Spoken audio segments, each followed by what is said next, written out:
My name is Colleen Hammond. I am the author of Dressing with Dignity, and I am a former on-camera meteorologist that has turned into an executive image consultant. I am a stay-at-home mom. My faith comes first, and in addition to teaching women how to dress in a more dignified manner, I teach women how to dress for their body type and their coloring, their state in life, and their style personality so that everything they wear makes them look beautiful, feel pretty, and feel better about themselves. So decided to start doing I did some morning coffee chats, Coffee with Colleen, in my private group. We have about 3,100 women that are in our private group. And I was doing coffee chats with them and they wanted to share it out. So I said, well, maybe I'll start doing it on a regular basis. So we just kind of share a quote for the day and talk about different things that are happening and have our first cup of coffee in the morning. So for me this morning, I take my lid off my tea. I just made my first cup of tea because sometimes coffee is a little bit much for me in the morning. So what is the first quote for today? And I'm going to, while I put this quote up on the screen, I'm going to go over and see if I can figure out how to find people's comments. And it's going to be different because I'm broadcasting on different pages. But first and foremost, the quote of the day. I wasn't exactly brought up in one of those Norman Rockwell paintings you used to see on the cover of the Saturday Evening Post. And that's a quote by Reggie Jackson. And that meant a lot to me because people will look and say, oh, you live the perfect life. But I have my trials and tribulations, as we all do. And I started noticing that that's what many people do, is they look and they see what other people are going through, or they don't see what other people are going through, and they think everyone's lives are going perfectly. So I see that the broadcast is getting interrupted. You know what? I should have hooked up the Ethernet. I thought I did. So tomorrow I'll make sure I hook up the Ethernet. Hey, Mary, Candy, Maria, and Jennifer. It just pauses every once in a while. Okay, so that's good to know. I think it's an internet connectivity problem. So I'll make sure that next time I look into the whatchamacallit. All right, so today's quote. Anyway, so I wasn't exactly brought up in The Perfect Life by Reggie Jackson. So some people don't know who Reggie Jackson is, and they don't know what the Saturday Evening Post is either. So this is Reggie Jackson. Reggie Jackson was an American baseball player. He grew up just north of Philly. His actual real name is Reginald Martinez Jackson. So that just tells you that he's got a little bit of Hispanic in him. Yes, it's true. His father was Puerto Rican. And he was born in 1947. And that's the same year that Jackie Robinson broke the color barrier of Major League Baseball and became the first African American player to play in the Major League Baseball leagues. And his father, actually, Reggie Jackson's father, Martinez, was, like I said, Puerto Rican, and he played baseball in the Negro Leagues, which is what they were called. It was an African-American baseball league. It was called the Negro League. And when he was about 4 years old, his parents got divorced, and he went to live with his dad and some of the children from his dad's first marriage. And they lived in North Philly, and they were one of the only black families to live in that area. And so he used to hang out with a lot of the Jewish kids. And so he became friends with the Jewish kids. And later in his career, he had a lot of empathy for the Jewish community. And that's probably why. In high school, he actually played football, basketball, baseball, and he ran track and field. And he got a football scholarship. Now, you have to remember, this was in the early 60s. So Oklahoma, Alabama, and Georgia offered him a football scholarship. But, of course, you know, Alabama and Georgia, that's in the South in the early 60s. He didn't want to go there. And he was going to go to Oklahoma. And Oklahoma said he couldn't date girls that were white or anything like that. And so he saw some of the same racial problems there. So he ended up going to Arizona State and on a football scholarship. And he played baseball there and then was picked up into the minor leagues. So he led a really rough life. And I don't think a lot of people realize that because they see the success. They see how successful he was. All right, so the second part of that is Norman Rockwell. So we talk about Norman Rockwell and the Norman Rockwell paintings. Well, Norman Rockwell was a 20th century, he was an author, as a painter and an illustrator in his works. And his works were extremely popular from the 20s on and until he died. I think he died in 78, around 1980 anyway. But he used to do a lot of illustrations and paintings that reflected American culture. But it was always the perfect of American culture. And his most popular work was shown on the covers of the Saturday Evening Post. This wasn't supposed to show all 6 at once, but there you go. So these are some of the covers of the Saturday Evening Post. So you can see it's just classic Americana. Always white people. There's not a lot of people of color at all, let alone African Americans or Hispanics or anything like that. It's just a different time. And so we look at a lot of this. And the Saturday Evening Post was actually it was the most widely circulated and influential magazines of the time. It included fiction and nonfiction cartoons. We don't have a magazine like that anymore. I think the Saturday Evening Post actually still is in work. Oh, Lisa, you're still awake. Oh my gosh. Thanks for staying up all the way from Melbourne, Australia. Anyway, so... and thanks for anyone who's sharing the video, by the way, even though it's my very first Facebook Live and we're not quite sure how things are going. I appreciate people sharing it out. So anyway, so that was the Saturday Evening Post. So what Reggie Jackson was saying is that from the outside looking in, his life wasn't perfect. And he went through a lot. It wasn't like the white picket fence and the perfect life. And I think we all do that. We see other people's lives and they look perfect from the outside, and I don't know about you, but if I'm having company over, I clean before people come. And so when they get to my house, they may see the perfect house, but the day before they got there, there was a path through the living room, or the bathroom wasn't clean, or whatever. And then somebody gets to my home and everything looks great. So I want to ask you, and right now I'm following comments on my personal page on Facebook, and I do know that this is being shown in other places. So even if you're watching this on the recording, make a comment below. Let me know, what does that mean to you? And I'll put that quote up again. What does that quote mean to you? I wasn't brought up in a Norman Rockwell painting you used to see on the cover of Saturday Evening Post. Do you look at other people's lives? Do you think people look at your lives and see things in a different light, maybe better than, maybe people have made comments to you where, oh, you live the perfect life, or things are easy for you.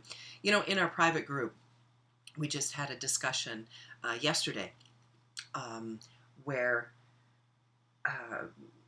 we were talking about what you wear when you get up in the morning, and it's tough, especially when anybody have young children.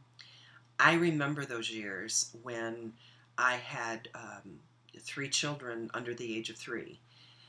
So they were 4 really. Ian had just turned 4, so they were 4, 2, and new. So I had a 4-year-old, a 2-year-old, and a newborn. That was rough. There were mornings when I got and rolled out of bed that, I was dealing with a little bit of postpartum depression. Anybody ever dealt with postpartum depression?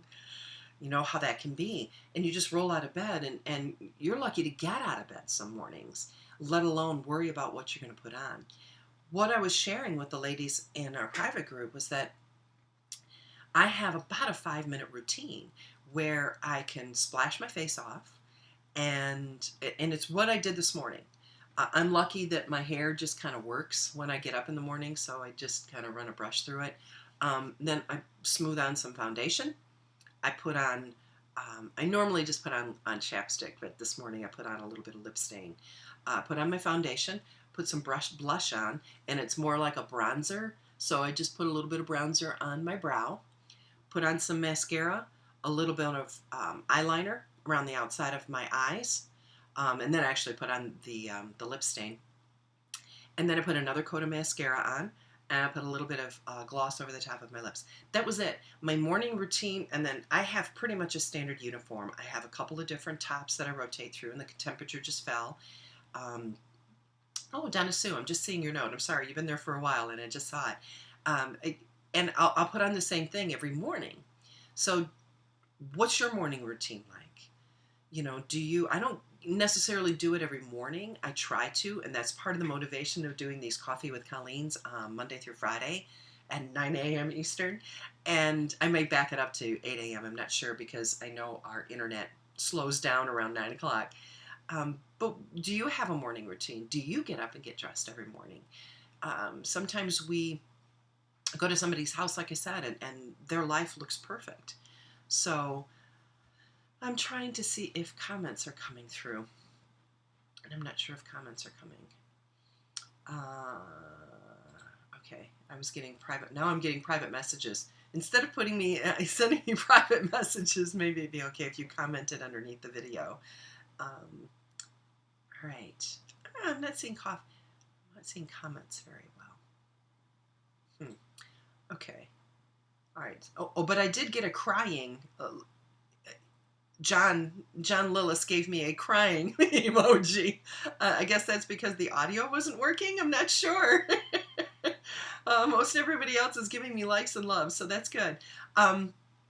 Anyway, so what does that mean to you? Does that quote resonate with anybody? Also, what I'm going to try to do, I can't do that this morning, is if you're following me on Periscope, I'm going to put it up on Periscope as well.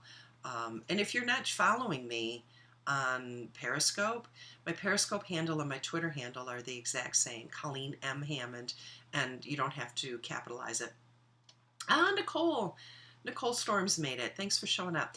You don't have to capitalize those, but that's just so you know how to look for me. So my handle on Periscope and on Twitter are the same. And as things go along, I'm going to be broadcasting these on Periscope as well. And then I have 2 Facebook accounts. My first one is, I believe, the one that I'm following the comments on and it's broadcasting live from is my personal page, which is Colleen.Hammond. And then my professional page and my business page is Colleen M. Hammond. And I think I might be transferring these there. I'm not quite sure what I'm going to do. So if you're not following me on both, make sure you're following me on both. So that you can make sure to see because whenever I broadcast, I'm going to be on one of these channels. So anyway, the big thing I got out of this, we have myths about other people's lives, and we have a myth about what the perfect life is. And when we compare ourselves to those myths, like TV families, or we see families on TV. And I think that's part of the reason a lot of the TV families now are so dysfunctional, is because it makes it feel better about ourselves. And they've done a lot of studies too as why soap operas are so popular. And it's because their lives are so messed up. It makes us feel better about our real life, because our real life never feels as calm, cool, and collected as the fantasy and the myth of our real life. But those myths kind of lift us up and give us something to shoot for. It's more like a motto. That's the motto that we want. But we need to take other people's lives with a grain of salt. Just like when we look at those Norman Rockwell paintings, those are more of a myth or a motto. Those are something we may aim for, but aren't necessarily what is part of reality. And we shouldn't make those a measurement of our own life, where we look at that and go, oh, that's something to shoot for, that's something to aim for. But we shouldn't feel bad if we don't measure up to that. So they are a myth, but we can make them a motto. We can make them something that we shoot for and something that we aim for, as opposed to something that we use as a gauge to measure ourselves against. Do you know what I mean? Okay, I'm going to try to check comments again. It looks like the feed that I'm seeing is at least a minute behind me. All right, a little tip. See how when I look at the camera, there's no reflection on my eyeglasses, if you do any video with cameras, here's what you do. You put the bow, instead of having it tucked behind your ear like you normally wear it, you put the bow about a half an inch or an inch above your ear, and then angles your lenses down so that you only pick up the glare when I bring my head up. So that was a tip I learned when I was working in television, but it was funny because I didn't wear glasses when I was working in television. All right, so I don't see any comments. So I don't know. It says a lot of people are watching, but I don't see any comments coming through. So I'm checking comments on my personal page, which is fb.com or facebook.com/Colleen.Hammond. And that's where I'm following comments. So, yeah, and I see, I'm watching it over here, and it's pausing a lot. And a lot of people are dropping off. I guess because it keeps pausing. So anyway, so that was our first shot. And let me know in the comments below some of the things that you would like me to discuss. I have quotes lined up. I have all sorts of quotes. And also, does this format work? I know most people are just doing Facebook Live from their phone, but I actually have a studio program where I can share pictures and do this lower third and have this across the camera or have this across the bottom of my screen and that type of thing. So let me know in the comments below. I'm pointing over here because I'm watching it on Facebook on my other computer. Let me know in the comments below any suggestions, because I know this one we started off without audio. And anything that you would like to see discussed. And the challenge is that, oh, thanks Rex, views are going up, he says. And oh, Mary, it's so nice to see you here. And yeah, I know it's hard to get up and get going. Donna's morning routine is coffee and a rosary. Ken, no, you just saw that we were live. Thanks for joining in. So now, actually, I'm getting people that are coming in and commenting, so that's kind of funny. Yeah, let's look at that. Look at the I can see it just keeps locking up over here, so that's kind of a drag. Morning routine is coffee and the rosary. Yeah, my morning routine, actually, I have a routine that what I did is I wrote it down because I wanted to make sure that I had because we all have a morning routine, whether we plan it that way or not. You pretty much do the same thing every morning when you get out of bed. So it has to be very intentional what you do when you get up. So when you get up in the morning, you have to make a plan. So I just decided that there were certain things I wanted to do every morning. I wanted to read the Bible in a year. So I downloaded a Bible in a year, a PDF that you can get for free. I have an app on my phone. The new iPhone iOS update came that, you can set it for bedtime, regular bedtime and regular waking times are really healthy. So you can do things like that. But I have a specific thing. When I get up in the morning, I have prayers that I say first thing in the morning when I'm in bed. And then I kind of shuffle out and I either turn on this morning it's tea because coffee seems to be upsetting me with my cancer treatments. So now I make tea in the morning instead of coffee, but I usually make coffee for the rest of the family. Then I settle in and I do a morning reading, a morning meditation, or a morning devotional. Then I do my meditation, and I have ocean sounds that I listen to, and so I put on my headphones and listen to ocean sounds while I do a private silent meditation. Then I do a Bible reading. Kind of falling away from that because it's only supposed to be Bible reading, and I'm turning it into a Bible study, and that kind of defeats the purpose in the morning, and just trying to do a quick Bible reading. So I'm trying to get away from that. I use the Haydock Bible, which is a study Bible, so I'm getting away from that. And then I do morning journaling. I do an app, so I type it out. And after that, then I do my plan for the day. Sometimes I try to do that the night before, but things sometimes change from the night before to the morning of. So then I decide the 3 most important things that I need to get accomplished on this particular day. So I made it very intentional of the things that I try to do on a daily basis. Let me run over here and check on comments really quick. Let me see. Yeah, Donna says, growing up in my family was fun, but not perfect. Always fighting for the bathroom. Large family. Oh, good morning, Carmen. Let me see, Nicole. I put in my contacts, wash my face, brush my hair. I don't always get dressed if I don't have to go anywhere. Usually, but not always. Yeah, isn't that the truth? That's why I came up with like a morning clothing that I sleep in and clothing that I do my day in. And we have in our household, we raise the children that you have four main outfits. You have sleeping clothes, you have like clothes for the day, so like household clothes, and we homeschooled all of our children, so we had didn't have a uniform, but they had an outfit that they wore, and like to hang around the house. So sleeping clothes, church clothes, uh, visiting clothes, which we called visiting clothes. So for us, that meant if we were leaving the home, the boys could wear a T-shirt at home, especially if they're outside playing. But when we left the home, it had to have a collar, so those little polo shirts. And then you had, let me see, sleeping clothes, church clothes, visiting clothes, and then clothes that you wear at home. So when they get up in the morning, they'd have the outfit of the day. So that's what they would wear. And for me, I have two major outfits that I rotate through. If one's in the washer and dryer, the other one is the one that I'm wearing. And I'm not really a clothes horse. I don't know if it came from all the years of modeling, or when I was working in television and having every day I had to wear something different, and every day I get comments from viewers about what I was wearing and what outfit I was wearing and whether they liked it or they didn't like it, or it made me look fat, or it made me look, and I think about back then I probably weighed 70 pounds less than I do right now. I mean, I was skinny. I was just a skinny little thing, 6'1", I think it was 127 pounds. I was just a skinny little thing. So maybe it came from that I had so many outfits that I had to wear back then, and my outfits were scrutinized every single solitary day. So I just have a couple of things that I wear, and I just don't worry about it. Jennifer, really sparks. Thank you. It really speaks. Okay, a little bit far out, even with glasses on. Perceive others' lives as perfect. We really do. Rex, it's a really good comment. Celebrities don't live spectacular lives either. Isn't it amazing how many... Robin Williams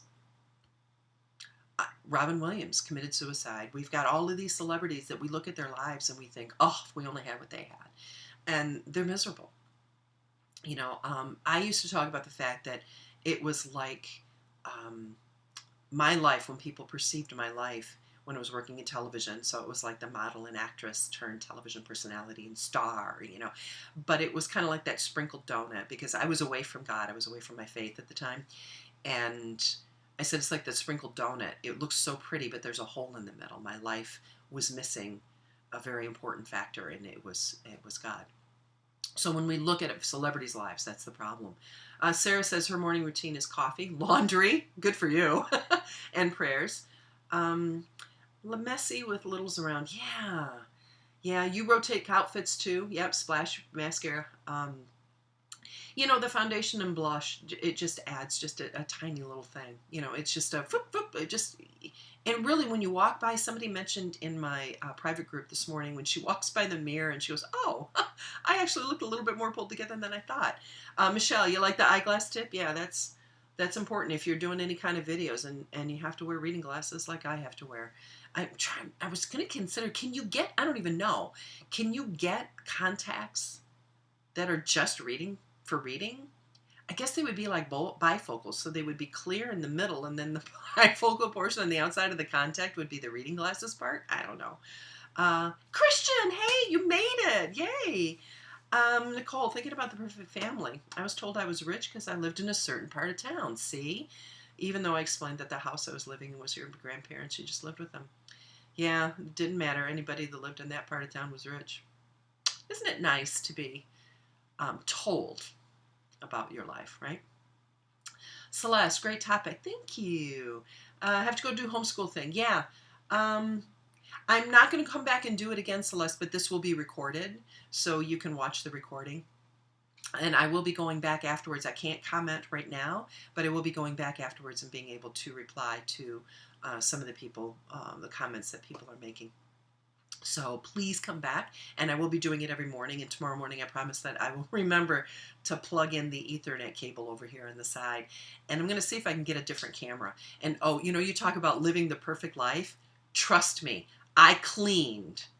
I turned the camera on like the day before yesterday because we had technical problems. I couldn't figure it out yesterday. So I cleaned. So see all of this behind me? If I tilted the camera down, there's junk on the floor, and there's junk like over on this side. This is the window seat that looks out of the office into the front yard. I pushed all the junk that's on the window seat. I pushed it out of view of the camera. So, perfect life, myth or motto, right? This room is a mess just outside the screen. Matter of fact, the camera angle was a little bit bigger, and I narrowed it down. Partially the reason because nobody wants to see the window, and then over here is like a blank wall. Oops, over here's a blank wall because that's the door that goes out into the living room. So, Carmen, yes, it's pausing. Okay, Michelle, we'll see you later. Come back tomorrow morning. We'll be doing this again. Coffee first and foremost. Yeah, I have to. I know. Mornings without coffee, I have my tea. So the tea has maybe a quarter of the amount of the caffeine. Oh, it's starting to get cold. I have to put my little lid on. I got this from a friend of mine in London. She sent it to me, and I absolutely love this. And I forget what brand it is. But my tea's getting a little bit chilly. So I do have to do that. So anyway, that's kind of my comments for today, and I don't want to hog up everybody's day. We did take 30 minutes already. So just a reminder, life's difficult. Life's confusing for everybody, and sometimes we all feel lost. We all feel confused. We all feel a mess, a hot mess. And sometimes we're at that point in our life that life is a hot mess. Like I said, I remember when I had my children were 4, 2, and new. And I had miscarriages between them. And then after my 4th was born, I had another 5 miscarriages. I had a total of 8 miscarriages. So a lot of hormones going up and down. But accepting life of where we are right now and not using other people's life as a benchmark to compare ourselves. The only people we can compare ourselves to are ourselves. Am I doing a little bit better than I was yesterday? Gosh, I hope so. Am I doing better? Where was I a year ago? My friend Kim Becker, who runs Hello Gorgeous, check them out, by the way. October is breast cancer month. And I have breast cancer, and I'm dealing with breast cancer naturally. Probably what I'll do after this, since I have everything set up, maybe I'll just do an update video on that. Hello Gorgeous does makeovers on women that are dealing with breast cancer and chemo and radiation because you just feel so awful. And then I picked up this cough. She reminded me, Kim and I talk once a month as to try to keep in touch, and then we see how each other's businesses are going and that type of thing. And Kim reminded me, we were talking a couple of months ago on one of our monthly calls, and I was kind of beating myself up, and she said, "Oh my gosh, Colleen, I met you like a year and a half ago." She goes, "Remember where you were there compared to where you are now." And sometimes we don't celebrate our growth and we don't celebrate our progression. So the only people we can compare ourselves to is us. And that's when we can be at peace with who we are. And if we're not happy with who we are, then we need to change it. If we're not happy with our morning routine, we need to make a list and decide what we want to do. When my children were really, really little, I got up at 4:30 because that was the only time I could be alone. And so that's just a decision I made. All right. Let me see. Coffee routine. Mary, if it's a decision, like I said, don't be in awe of my routine, just, jot it down, just decide. People say, well, how do you get to do that? I just decided, okay, tomorrow morning, I'm just going to do this. And then when the alarm goes off, your feet hit the floor and you just do it. Rex, you're the same way. You always have an agenda for the day. I always have one too. So anyway, I'm going to wrap this up. It's 32 minutes. It's 1/2 the hour. And I know you have days and I have days. And I want to get on with my day. And I'm sure you want to get on with yours. So how did we do for our first experiment? Now, what's so funny is I've never done this with this studio before. I don't know how to turn it off. So what's going to happen is I'm going to try to turn it off, and because I'm watching on another monitor over here, and it's about a minute delayed, I'm going to have to sit here like it did when I first started. I'm going to have to edit the front of that video off because before I put it up on Facebook.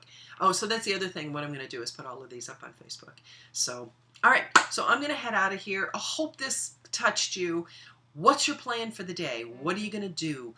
And and promise me that you're not going to compare yourself to anybody else. Just make sure that what you're doing today, just each day, make yourself a little bit better and focus on gratitude. I'll make that another topic for another conversation, but being able to focus on gratitude on a daily basis. Okay, I'm going to see if this is going to work. It says to stop the stream, stop the live stream, and because I'm using a broadcast studio software, I'm not even sure if it's going to cut off. So I'm going to hit stop the stream and we'll see what happens. So if you want to see something comical, you'll probably hang around and it'll continue. All right. Have a blessed day, everybody. God bless you. And we'll see you tomorrow morning, same time, 9 a.m. Eastern. God bless you all.